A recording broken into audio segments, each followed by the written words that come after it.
ہمیں اگر مال و دولت اللہ تعالیٰ نے دیا ہے تو مال و دولت کے ذریعے ہم کمزور کو دبانے کی کوشش نہ کریں، ہم کسی کے ضمیر کو خریدنے کی کوشش نہ کریں، مال و دولت کے ذریعے ہم وکلاء اور ججوں کے کلموں کو خریدنے کی کوشش نہ کریں، مال و دولت کے ذریعے کسی کی زبان کو خریدنے کی کوشش نہ کریں۔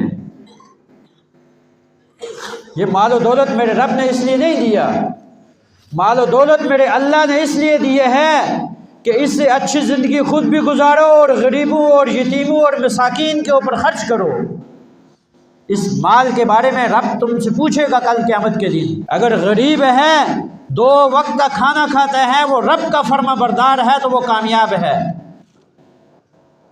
اگر کوئی وزیر اور مشیر ہے، مال و دولت ہے، عہدہ ہے، منصب ہے، کار کوٹھی ہے، رب کا اگر نافرمان ہے تو وہ ناکام ہے۔